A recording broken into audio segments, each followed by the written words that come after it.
Lockdown से पहले गीता के घर का नजारा कुछ ऐसा था कि रोहन ऑफिस जाता था और शिविन स्कूल।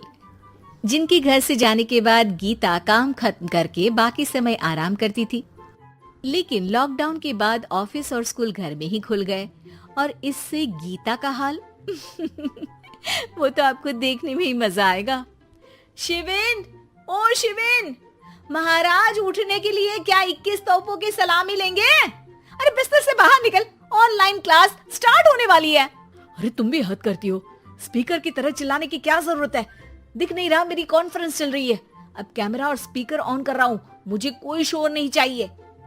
इस पर जैसे ही रोहन लैपटॉप का कैमरा और स्पीकर ऑन करता है तभी कुकर की सीटी बजती है। करा लो अब इसे चुप।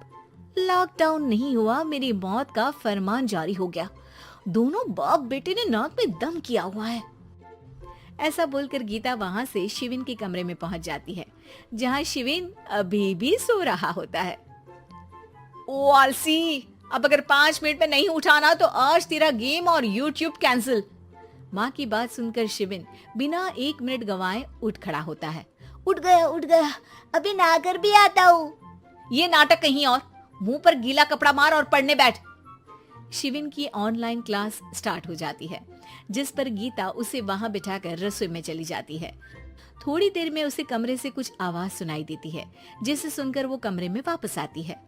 हाय राम, तुझे क्लास अटेंड करने के लिए बोला था, कैमरा ऑफ करके बिस्तर पर नाचने के लिए नहीं बोला था।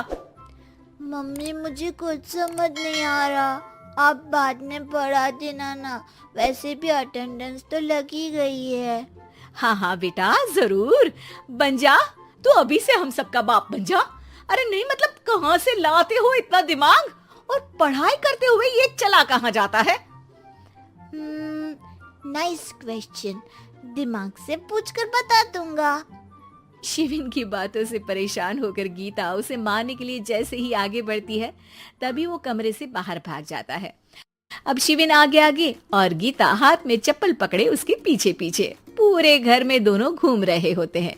इसी बीच वो रोहन के पास पहुंच जाता है और शिविन को मारने वाली चप्पल रोहन के लैपटॉप पर जाकर गिरती है। ओए माँ! मम्मी, अब पापा को चप्पल मार रही हो? वो आज तक के रिपोर्टर, चुपचाप जाकर क्लास अटेंड कर ले, नहीं तो अगली तेरे पीछे लगेगी।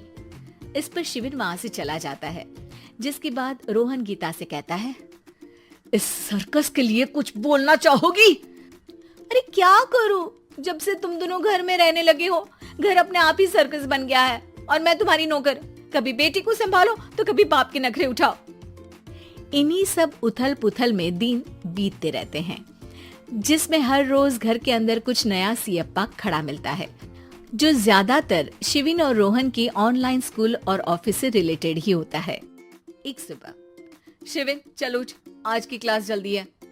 कैमरा ऑफ करके आप अटेंड कर लो। अरे ऐसे छित्तर पड़ेंगे, दादी नानी सब एक साथ याद आ जाएंगी। गीता की लाख मशक्कतों के बाद क्लास तो खत्म हो जाती है, लेकिन उसके बाद शिविन फोन इस्तेमाल करते हुए इंस्टाग्राम रील बनाने लगता है। रसोड़े में कौन था? तुम थी, मैं थी, कौन था? हाँ, मैं गरीब हूँ। अरे ओ गरीब के बेटे, आजा, मैं बनाती हूँ तुझे गरीब। मैं बताती हूँ रसोड़े में कौन था। पढ़ाई करने बोलो तो इनकी माँ मर जाती है, और ये पागलपंतियाँ जितनी मर्जी करा लो।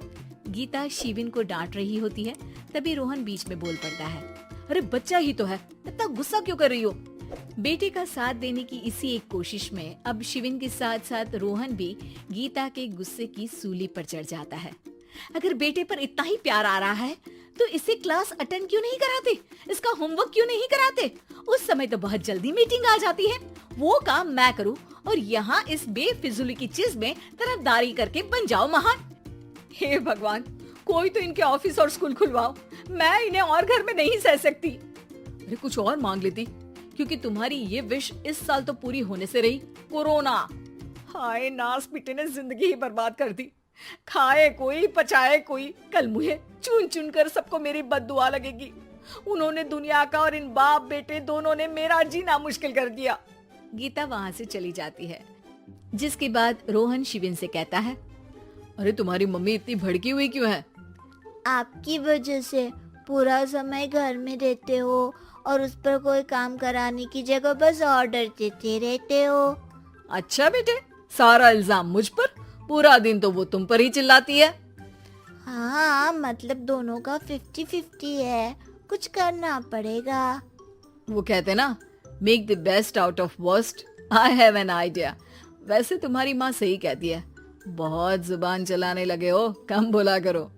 अगली सुबह रोहन और शिविन अपनी गलती को सुधारने के लिए गीता के उठने से पहले घर का आधा काम खत्म कर देते हैं, जिसे देखकर गीता खुश हो जाती है और फिर बाकी बचा काम वो तीनों मिलकर पूरा कर लेते हैं।